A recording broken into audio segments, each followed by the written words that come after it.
Municipal commissioner Lyari town Hammad एंडी खान ने कहा है कि लियारी टाउन में ईद उल अजहा के मौके पर साफ सुथरा माहौल फराहम करने के लिए हर मुमकिन इकदाम करने जा रहे हैं, वहीं हिकमत अमली भी तय कर रहे हैं। Municipal commissioner Lyari town Hammad एंडी खान ने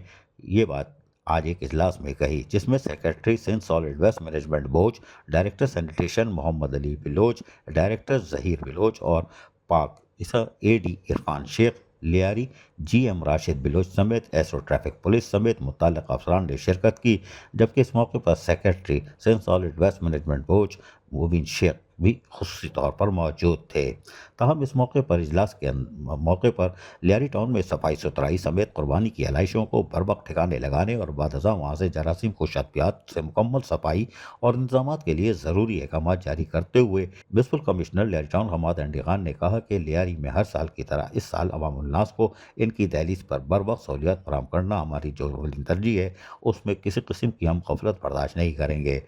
हम्माद एंडी Khan municipal commissioner Lyari town ने Sindh solid waste management board के अफसरान से जहाँ मशावरत की, वहीं उनसे तमाम प्लान कंटीजेंसी प्लान भी वसूल किया और कहा कि कंटीजेंसी प्लान के तहत हर हाल में कोशिश की जाए कि आलाइशों को बर वक्त उठा के ठिकाने लगाया जाए, यानी डंपिंग ग्राउंड तक पहुंचाया जाए। चूने के छिड़काव और स्प्रे को यकीनी बनाया जाए। ताहम चेयरमैन हो या म्यूनसिपल कमिश्नर लियारी टाउन, उनकी कोशिश है कि लियारी टाउन को नीट एंड क्लीन रखा जाए ईद उल अजहा के 4 दिनों तक। अजीज आरिफ, KBS बल्दियाती न्यूज़ कराची। ऐसी ही खूबसूरत वीडियोस फ्यूचर में हासिल करने के लिए रेड बटन पर क्लिक करके और बेल आइकॉन को प्रेस करके हम सबके सब्सक्राइबर बनना मत भूलिए।